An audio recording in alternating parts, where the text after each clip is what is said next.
Voilà, donc l'ordre du jour, nous sommes donc dans la thématique aménagement du territoire. Nous allons donc prendre la question 35 et pour cela il y a 5 questions jointes. La première est de Monsieur Lefebvre sur la nécessité de maintenir un ancrage public dans le cadre de la réforme du décret relatif aux zones d'activité économique. Vous avez la parole, Monsieur Lefebvre. Merci beaucoup, Madame la Présidente. Monsieur le Ministre, il aura fallu un peu plus d'un an entre votre sortie dans la presse qui annonçait la réforme et l'approbation par le gouvernement de votre note d'orientation. Pouvez-vous préciser les axes de réforme approuvés par le gouvernement? On sait que vous avez l'ambition régionale de déployer d'ici 2030 15 millions d'euros d'espace économique en misant davantage sur la remobilisation des friches et sur une stratégie régionale zone d'activité économique 2050. Sur le terrain, les intercommunales de développement économique sont au cœur du réacteur. Elles portent l'équipement des parcs, la gestion foncière, la mise à disposition de terrain et l'accompagnement des entreprises. Elles assurent en réalité une maîtrise publique du foncier, indispensable pour éviter la spéculation, garantir l'accessibilité des terrains aux PME et préserver l'intérêt général. Quel est le calendrier prévisionnel de votre réforme? Quelles consultations entendez-vous mener? Quelles garanties le gouvernement entend-il donner quant au rôle central des intercommunales et des agences de développement du territoire dans la future gouvernance, avec les missions, les moyens, la capacité d'action, la visibilité pluriannuelle? Comment le gouvernement entend-il préserver une politique foncière à ancrage public, notamment si des partenaires publics-privés sont mobilisés, afin d'éviter une hausse des prix du foncier et une mise sous pression des opérateurs publics? Enfin, quelles seront les modalités concrètes de constitution et d'activation des réserves foncières stratégiques régionales évoquées en commission et avec quel instrument opérationnel et budgétaire? Merci pour votre réponse. Merci, Monsieur le député. La parole est à Madame Tillieu sur les difficultés rencontrées en province de Namur pour accueillir de nouvelles entreprises. Vous avez la parole, Madame Tillieu. Je vous remercie, Madame la Présidente. Inutile de vous rappeler la nécessité de créer de l'emploi, d'accueillir les entreprises dans notre belle région. Je sors évidemment du débat avec votre collègue, Monsieur le Ministre, sur les aides à l'embauche. C'est un domaine qui nous préoccupe énormément, mais pas d'embauche, si pas d'entreprise. Et en province de Namur, le BEP alerte, donc Bureau économique de la province, alerte sur la situation. Un taux d'occupation très élevé dans les parcs d'activité économique, la raréfaction du foncier disponible et surtout l'insuffisance des capacités de raccordement électrique au point de freiner les implantations de nouvelles entreprises, pourtant prometteuses et créatrices d'emplois. Dans un contexte où la Wallonie vise à la fois la réindustrialisation et la sobriété foncière, la situation est véritablement préoccupante. Les intercommunales de développement économique jouent ici un rôle central, Monsieur le Ministre. Elles assurent l'équipement des parcs, l'accompagnement des entreprises et surtout une maîtrise publique du foncier, indispensable pour éviter la spéculation et garantir l'accès des petites et moyennes entreprises à des terrains qui devraient rester abordables. Dès lors, quel est l'état des lieux actualisé dans notre région et bien sûr pour la province de Namur, des disponibilités foncières et de cette question des contraintes électriques, quelles demandes en attente, quels délais moyens, quelles sont les zones les plus touchées? Quelles mesures d'urgence sont sur la table avec ORES et ELIA et les intercommunales pour débloquer les capacités, pour le renforcement, le phasage, la priorisation, la sécurisation et les solutions transitoires, et selon quel calendrier? Et enfin, comment le gouvernement compte-t-il concilier zéro artificialisation nette, remobilisation des friches et besoins économiques sans pénaliser les territoires qui sont déjà sous tension? C'est tout un programme. Je serais heureuse d'entendre votre réponse. Merci, Madame Tillieu. Je vais donc céder la présidence à Monsieur Resinelli, qui vient de nous rejoindre. Je vous remercie.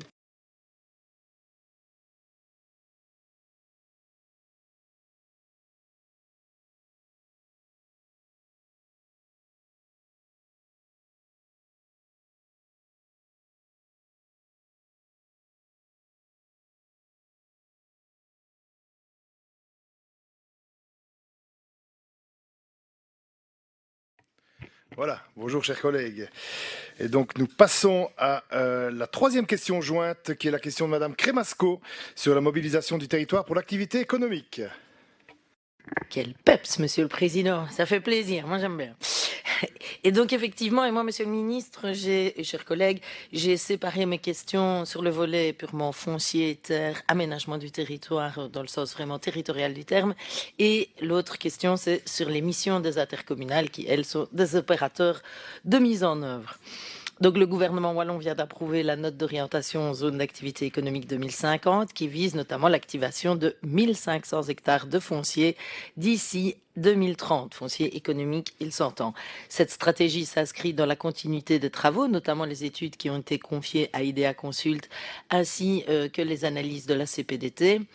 Alors même qu'une audition parlementaire des auteurs de ces études a été sollicitée par moi-même et accepté. Je vous remercie encore, les collègues et Monsieur le ministre, président de commission et Monsieur le secrétaire de commission.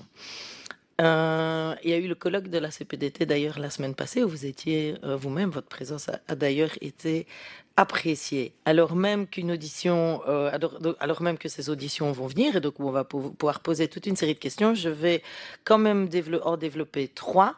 La note qui a été adoptée par le gouvernement signifie que lorsque les besoins sont clairement ouvrez les guillemets, lorsque les besoins sont clairement établis, de nouveaux espaces à vocation économique pourront aussi être activés, en particulier pour soutenir l'ancrage local des PME et des TPE.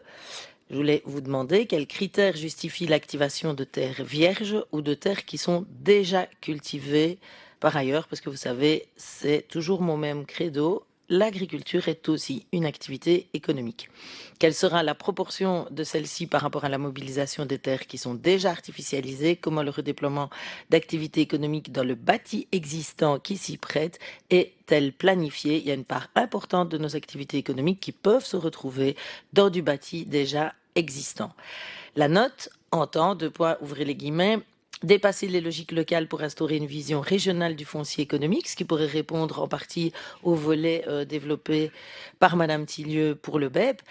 Donc, les dispositifs prévoient une coordination accrue entre les différents acteurs, ainsi qu'une forme de solidarité territoriale pour optimiser l'offre disponible. Quels mécanismes vont concrétiser cette vision? Ma question est assez simple. La réponse ne l'est pas. Il est également voilà, je fais un petit... Il est également proposé, j'ouvre toujours les guillemets, une ouverture accrue aux opérateurs privés. Ça fait plus écho à la question de Monsieur Lefebvre. On ouvre également le marché du foncier économique aux opérateurs immobiliers privés par la réduction, voire la suppression des subsides régionaux, là où les développements s'avèrent rentables sans soutien public. Qu'est-ce que vous entendez concrètement par cette mesure? Là aussi, c'est une question simple, mais la réponse ne l'est pas autant. Et enfin, il est aussi, mais c'est une vraie question, comment est-ce que vous allez faire effectivement pour mettre en œuvre concrètement cette mesure? Et la quatrième, il est question de constituer des réserves foncières régionales. De combien d'hectares s'agit-il? Dans quel délai? Et avec quels objectifs industriels? D'avance, merci pour vos éléments de réponse. Et je parie que j'enchaîne, monsieur. Mais oui, madame la députée, j'aurais pu vous lancer pour vos 2 questions directement, mais je vous en prie sur votre deuxième question jointe, qui concerne cette fois la réforme des missions des intercommunales et le redéploiement économique de la Wallonie. Voilà, et je me suis introduit moi-même, donc ça c'est le volet mission de ces opérateurs de mise en œuvre de zones d'activité économique. Alors j'ai été revoir déjà le 19 mars 2025, je vous interrogeais sur la redéfinition des missions des intercommunales de développement territorial et sur leur rôle dans la mise à disposition de terrains à vocation économique. Depuis, les annonces du gouvernement, notamment à travers la stratégie zone d'activité économique 2050, semblent confirmer une volonté de faire évoluer en profondeur leur modèle d'intervention. Et je dois dire que depuis le début de la législature, monsieur le ministre, en la matière, vous n'avez pas mâché vos mots en disant c'est fini en fait ce modèle d'acheter des terres agricoles, de les équiper et puis de les revendre. Il y a une série de considérations sur lesquelles je peux vous rejoindre. C'est une mission effectivement qui doit largement être réenvisagée. Et donc cette logique en fait d'acquisition, comme je viens de le dire, d'équipement de revente, elle doit évoluer en tout cas. Le modèle apparaît aujourd'hui en décalage avec les objectifs affichés, notamment du stop béton, de préservation des terres agricoles et de redéploiement économique sur des terrains déjà artificialisés. Ce qui ne veut pas dire que la mission des intercommunales de développement territorial n'est pas éminemment importante, justement, hein. La reconsidérer ne veut pas dire la déconsidérer. Dès lors, pouvez-vous me préciser quelles modifications structurelles des missions des intercommunales sont envisagées afin d'y passer d'une logique de production foncière à une logique de redéploiement économique, y compris dans les centralités existantes et dans les friches? Quels outils opérationnels, juridiques, financiers, incitants seront mis en place pour réorienter effectivement leurs pratiques et non uniquement leurs objectifs, parce qu'il va falloir les aider évidemment à pouvoir se réorienter? Comment s'organisera la transition d'un modèle à un autre, notamment en ce qui concerne la réduction du recours à l'acquisition des terres agricoles comme levier principal de développement économique? Quels sont les moyens concrets que vous allez mettre en œuvre pour y arriver? L'intention est louable, je pense en tout cas qu'il faut réenvisager fondamentalement le modèle et y réfléchir, mais comment est-ce que vous allez y arriver? C'est aussi dans la forme qu'on voit l'intérêt de la réforme. Et enfin, une articulation est-elle prévue entre la réforme des intercommunales et celle d'autres outils territoriaux? Si oui, laquelle et dans quel délai? Merci. Merci Madame la députée. On termine cette quintuple question avec la question de Monsieur le député Maxime D sur la réforme des zones d'activité économique. Oui, et merci, Monsieur le Président. Je vais être beaucoup plus court pour aller droit au but. Donc, Monsieur le Ministre, comme le ministre-président Adrien Delimon l'a rappelé, la Wallonie fait de la réindustrialisation de son territoire une priorité. Plusieurs projets, comme celui de la boucle du Hainaut, devront contribuer à cet objectif. On en parlera si on trouve un président ou une présidente juste après. La DPR abonde en ce sens, puisqu'elle prévoit le déploiement de 1500 hectares afin de soutenir la réindustrialisation de la Wallonie tout en respectant une trajectoire de sobriété foncière et de limitation de l'artificialisation des sols. Alors, comme vous l'avez annoncé à plusieurs reprises en commission, l'objectif de la réforme des zones d'activité économique va encore plus loin en prévoyant une approche davantage top-down, la création de réserves foncières stratégiques régionales et surtout l'instauration d'un mécanisme de correction des inéquités territoriales entre zones en tension et territoires disposant d'un gisement foncier remobilisable. Alors, Monsieur le Ministre, pouvez-vous nous en dire plus sur les critères qui orienteront ce mécanisme de correction? Comment le gouvernement garantira-t-il une répartition équitable entre les territoires? Quelle sera la place des intercommunales et des ADT, donc les agences de développement territorial, dans cette priorisation? Enfin, quand pensez-vous pouvoir disposer d'une cartographie territorialisée des hectares réellement mobilisables d'ici 2030? Merci de votre réponse. Merci, monsieur le député, et à l'ensemble des parlementaires qui se sont joints à cette question. Et je cède donc la parole à monsieur le ministre. Merci, mesdames et messieurs les députés, pour l'intérêt que vous portez à cette question fondamentale sur l'avenir de notre territoire wallon, mais également des ambitions de réindustrialisation que nous devons porter pour celui-ci. Ces questions vont me permettre de répondre et d'expliquer comment le gouvernement entend concilier développement économique, volonté de réindustrialiser la Wallonie, nécessité de préserver au mieux notre territoire conformément aux objectifs du Code été, tout en tenant compte des critiques formulées dès 2023 sur l'actuel mécanisme de soutien régional au développement des parcs d'activité économique, critiques formulées par la Cour des comptes. Le 19 mai prochain, votre commission auditionnera la CPDT et IDEA Consult qui ont nourri par leur travail les principes de la réforme que j'ai fait valider par le gouvernement. Je me permets d'insister, les conclusions de ces études ont inspiré et éclairé les choix du gouvernement, mais cela ne signifie pas que le gouvernement valide l'ensemble des éléments contenus détaillés dans ces différentes études. Cette précision est importante et je m'en expliquerai. Que contient la note d'orientation? Premièrement, il faut rappeler que la décision du gouvernement vise à doter la Wallonie pour la première fois d'une feuille de route à long terme, à l'horizon 2050, assortie d'une vision stratégique des zonings d'activité économique et à l'échelle de l'ensemble du territoire. Cette lacune dans le dispositif d'encadrement des ETAE, dénoncée dans l'audit de la Cour des comptes transmis auprès de mon prédécesseur en 2023, sera donc désormais comblée.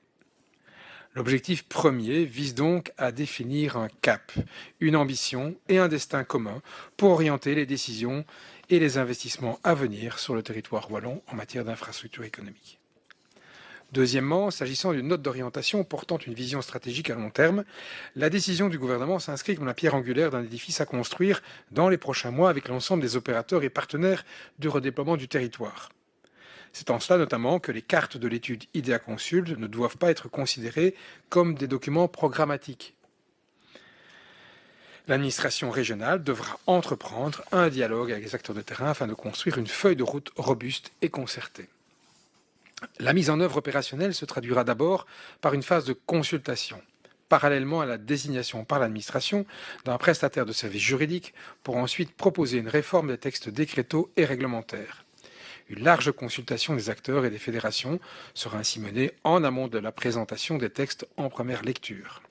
Dans la foulée, les outils opérationnels et la nouvelle gouvernance seront également mis en place après une nouvelle étape de concertation des acteurs. Afin de garantir la dimension participative et la robustesse de l'édifice, le processus est à présent clairement défini.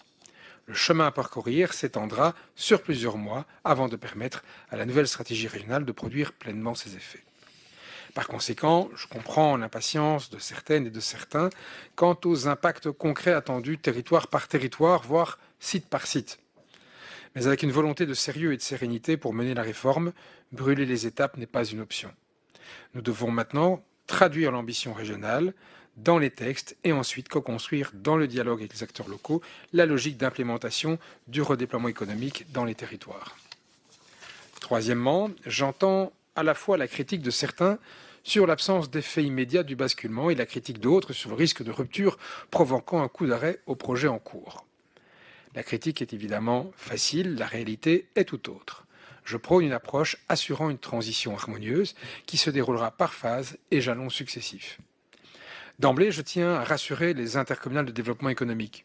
La note au gouvernement mentionne explicitement la nécessité de conserver le bénéfice des projets en cours de procédure et de mobiliser les services de l'administration afin d'en accélérer l'aboutissement dans la limite, bien sûr, des moyens budgétaires disponibles. J'insiste sur le fait que différents projets s'inscrivent d'ores et déjà dans la logique de sobriété du territoire par la densification et l'intensification de l'usage économique. D'autres, par contre, devront voir évoluer leur contenu en ce sens pour être autorisés ou financés. J'en viens maintenant, point par point, aux questions posées. J'espère être exhaustif. En réponse aux questions posées notamment Mme Crémasco et M. D, les ADT, les agences de développement du territoire ou territoriales, les anciennement intercommunales de développement économique, verront leur mission évoluer vers un rôle d'animation économique du territoire afin de stimuler l'attractivité et les synergies au sein des territoires pour davantage de valeur ajoutée et ce, additionnellement à leur rôle historique de concepteur et d'aménageur de parcs d'activités économiques. Les enjeux aujourd'hui ne sont plus les mêmes qu'hier. Faire émerger des solutions énergétiques nouvelles, par exemple, des communautés d'énergie, faciliter la réutilisation de la chaleur fatale, mieux gérer les enjeux d'usage de l'eau, mutualiser les infrastructures et les services de mobilité, favoriser le développement locaux, les développements de projets locaux, déchets ressources, densifier l'usage des espaces économiques existants, etc. Autant de missions que les ADT commencent à développer et qui deviendront davantage cruciales dans les prochaines années. Le cap est clair. Deuxièmement, les ADT et les services du gouvernement seront amenés à co-construire dans une logique de partenariat des contrats d'objectifs pour décliner les enjeux et les ambitions fixés par la stratégie régionale à l'échelle de leur territoire et bien sûr tenant compte des spécificités de chacun de ces territoires. Troisièmement, concrètement, ces contrats d'objectifs contiendront des cibles et des indicateurs à atteindre avec le soutien de la région, tant sur le plan budgétaire qu'administratif.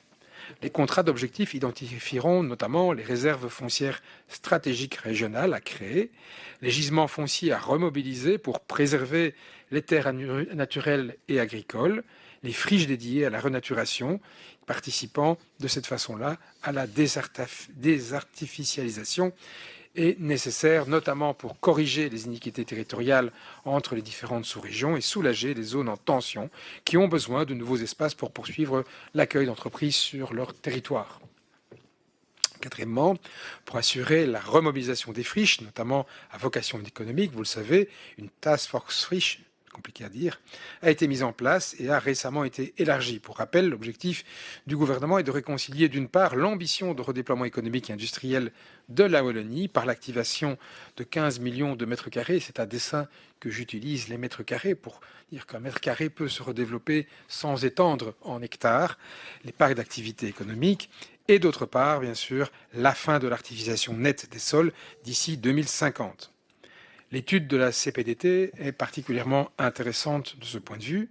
On aura l'occasion d'en parler le 19 mai, car elle permet de démontrer que les capacités du territoire wallon sont en mesure de répondre à ce double objectif, à condition bien sûr d'établir une stratégie et une trajectoire coordonnée et échelonnée dans le temps. Pour plus de détails sur l'approche scientifique développée, des auditions, je viens de l'évoquer, sont prévues avec la CPDT IDEA Consult le 19 mai, ce qui pourra, je l'espère, vous satisfaire pleinement. Ne pas vous laisser assoiffer. Parmi les outils opérationnels à mettre en œuvre pour faciliter la reconversion des friches, la stratégie wallonne cite notamment l'élargissement de la notion de site à réaménager. La définition des SAR aujourd'hui est un peu restrictive. L'actualisation ou l'instauration d'une fiscalité vertueuse pour encourager positivement ou négativement la mobilisation utile du territoire. Le recours au PPP ou encore des droits réels démembrés, droit de préemption, voire droit d'expropriation également. Par ailleurs, les grandes friches jugées d'intérêt stratégique bénéficieront sous peu du champ d'application élargi des permis gouvernementaux, tandis qu'avec mon collègue Yves Copiters, ministre de l'Environnement, nous préparons un mécanisme de sécurisation en amont, d'accompagnement des procédures d'autorisation, le mécanisme dit de pré-filling. Cinquièmement, en termes de levier budgétaire, la réforme est envisagée à budget constant. Au vu des contraintes budgétaires, personne ne les ignore, il est proposé de concentrer les moyens sur les projets de ZAE où la rentabilité économique ne peut spontanément être atteinte.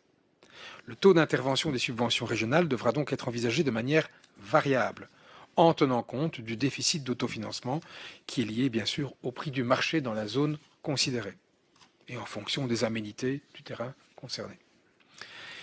Elles permettront bien sûr de calibrer le montant de l'aide en évitant de générer des recettes au profit d'autres secteurs d'activité que le soutien au développement économique du territoire.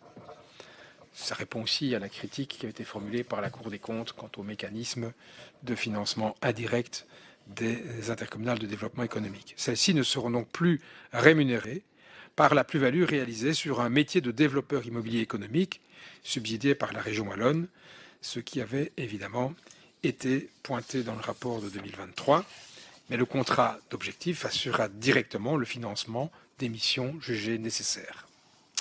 Sixièmement, à cela s'ajoute la mobilisation des opérateurs privés, lesquels sont appelés, pour répondre à la question de M. Lefebvre, à agir de manière complémentaire aux opérateurs publics poursuivant une mission d'intérêt général. En libérant pour partie le marché du foncier économique des subsides régionaux, le rééquilibrage opéré sur base du prix du marché aura un double effet vertueux.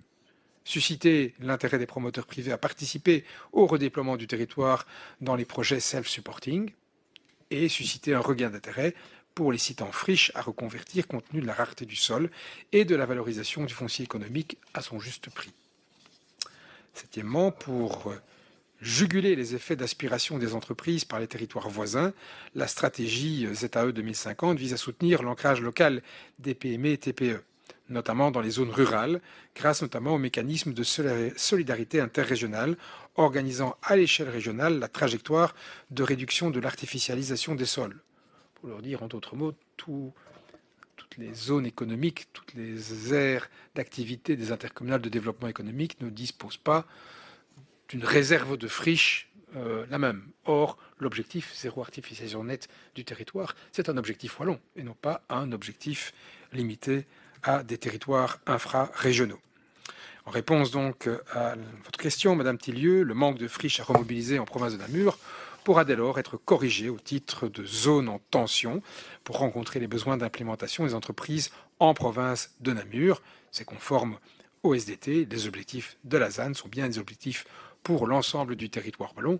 Bien sûr, l'extension ne pourra avoir lieu qu'à partir du moment où on a effectivement été chercher dans chacune des parties du territoire les espaces participant au parc d'activité économique et aujourd'hui non affectés à l'activité économique. Huitièmement, et toujours en réponse à l'une de vos questions, Madame Tillieu, la stratégie ZAE 2050, c'est une feuille de route qui s'imbrique utilement avec les autres chantiers menés au sein du gouvernement. S'agissant de l'enjeu lié à l'alimentation électrique des parcs d'activité, la note d'orientation s'inscrit dans l'objectif fixé par la DPR. À savoir, je cite, sans viser une planification prescriptive, il apparaît néanmoins nécessaire de disposer d'une orientation politique explicite en matière de priorités sectorielles et territoriales afin d'assurer la cohérence entre les ambitions industrielles et la capacité réelle des infrastructures énergétiques. Sous la coordination de ma collègue Cécile Neven, ministre de l'Énergie, le gouvernement a en effet défini un programme de travail allant de l'identification des besoins des entreprises, des puissances disponibles, de solutions techniques permettant d'augmenter la capacité d'accueil à court terme, jusqu'à la mise en concordance des ambitions wallonnes avec les plans d'investissement et les gestionnaires de réseau. Neuvièmement, et pour en terminer, Monsieur le Président, sur le plan de la temporalité, si la réforme est envisagée à l'horizon 2050, elle est également balisée par une trajectoire d'activation du foncier économique avec une évaluation programmée tous les 5 ans tenant compte de scénarios volontaristes et de l'évolution du contexte socio-économique. Bref, c'est une espèce de projection et de trajectoire qui est mise à jour régulièrement. Le second semestre 2026 sera bien sûr mis à profit pour lancer la phase de consultation et d'élaboration des textes décrétaux réglementaires. L'année 2027 sera consacrée à la co-construction des contrats d'objectifs, l'établissement des outils opérationnels ainsi que l'instauration d'une plateforme de monitoring, le tout devant être opérationnel pour l'année 2028. Merci, Monsieur le Ministre. Le moment des répliques étant venu, je cède la parole à Monsieur Lefebvre pour la première réplique. Merci, Monsieur le Président. Merci, Monsieur le Ministre, mais vous comprendrez que je ne répliquerai pas dans l'immédiat vu que j'ai raté une partie de votre réponse en devant poser une question dans une autre commission. Donc, je me réserve le droit de réagir plus tard. Merci beaucoup. Merci, Monsieur Lefebvre. Madame Tillieu, vous avez la parole. Merci, Monsieur le Président. J'avais des questions assez précises sur l'état des lieux pour la province de Namur, des disponibilités foncières et des contraintes électriques avec les demandes en attente, les délais et les zones touchées. Là, je n'ai évidemment pas de réponse de Monsieur le Ministre. Ni sur les mesures d'urgence avec des partenaires. Je sais que votre collègue en charge, Madame Neven, organise des task force, effectivement. Mais pour certains, c'est pour l'avenir. À Namur, c'est déjà le passé. On est dans des grandes difficultés, que ce soit de disponibilité foncière, que ce soit de saturation électrique. Et là, c'est une vraie difficulté. J'entends que vous vous envolez avec des perspectives pour 2050, mais moi, je vous pose une question pour maintenant. La demande d'électricité, elle est exponentielle, mais c'est pas nouveau. On le savait, c'était documenté depuis des années. Je pense qu'il y a beaucoup d'acteurs qui devraient s'interroger, à commencer peut-être par les pouvoirs locaux déjà. Mais fondamentalement, les mesures qui sont sur la table devront également tenir compte de cette situation. Comme vous le dites, les zones en tension, il faudra qu'il y ait une certaine solidarité territoriale pour permettre de faire en sorte que le territoire continue à se déployer et qu'on n'ait pas des zones qui soient complètement abandonnées. Donc on compte sur vous, évidemment, pour faire ce chemin. Merci, Madame la députée. Madame Crémasco pour une double réplique suite à votre double question. Merci, Monsieur le Président unique. Merci, Monsieur le Ministre, parce qu'il y a quand même beaucoup d'éléments de réponse.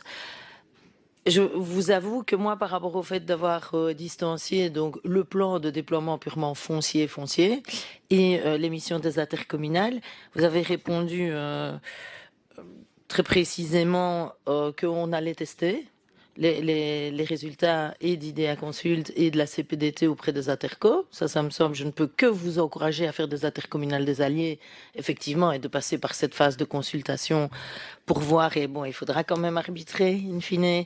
Mais cette phase de consultation est évidemment indispensable.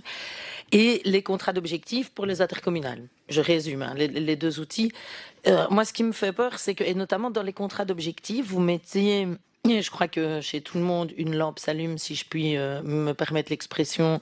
Vous mettiez dans les contrats d'objectifs l'électrification et donc la réelle demande et tension qu'il existe aujourd'hui sur les zonings à ce niveau-là, et notamment aussi le fait de considérer l'ensemble de la Wallonie. Vous dites l'objectif ZAN, c'est transversal, donc les intercommunales, elles vont devoir par leur contrat d'objectif, se rallier quand même à une vision générale. Ce que j'ai peur, c'est que l'agenda territorial et l'agenda mission des intercom ne coïncident pas. Parce qu'on a fin 2026 votre consultation et vous dites contrat d'objectif 2027. Donc, oui, c'est ça, mais il va falloir les faire converger. Donc il ne faudrait pas mettre en place quelque chose qui va être détricoté par l'autre et vice-versa. Mais vous inquiétez pas, quand même, je vous poserai des questions pour être sûr. On vous suivra à la trace, évidemment, et semaine par semaine. Mais ok, sur les outils, on va voir comment ça se met en œuvre et comment ça peut effectivement converger. Et je pense que c'est intéressant, par exemple, cette notion de contrat d'objectif. Je suis constructive a priori. Je trouve que c'est assez intéressant ce que vous comptez y mettre dedans et la façon dont vous réenvisagez cette mission. Et alors, quand vous dites par rapport, donc j'imagine, j'ai peut-être la prétention de croire que vous répondiez en direct à mes questions par rapport à la fiscalité au SAR, au recours au PPP, à la préemption. Ça, c'est des outils qui sont très concrets. J'avais presque envie de dire en boutade, mais c'est pas une boutade, que l'outil fiscalité, à mon avis, sera plus efficace que le permis gouvernemental. Hein. Certainement gagner du temps. Et donc, et l'évaluation aussi, donc cette vision transversale, le fait que ce soit transversal et qu'on puisse enfin en discuter à une échelle globale avec des contrats d'objectifs qui sont quand même spécifiques au territoire. Hein. Ça veut dire que transversal ne veut pas dire pas spécifique au territoire. Et ben, je trouve que c'est quelque chose que nous allons suivre de près, dont nous pouvons nous réjouir. A priori, et l'évaluation également récurrente, ça, vous savez bien, c'est quelque chose qui nous tient à cœur, Monsieur le Président. Merci beaucoup. Merci, Madame la députée. Et je vous presse un peu, mais vous reprenez la parole dans quelques secondes. Mais d'abord, Monsieur D, pour sa réplique, qui n'en a pas. Donc, vous avez directement la parole. Puisque Madame Van Dorp a retiré sa question, Monsieur D n'a pas de réplique, Madame Van Dorp a retiré sa question numéro 36, donc on reste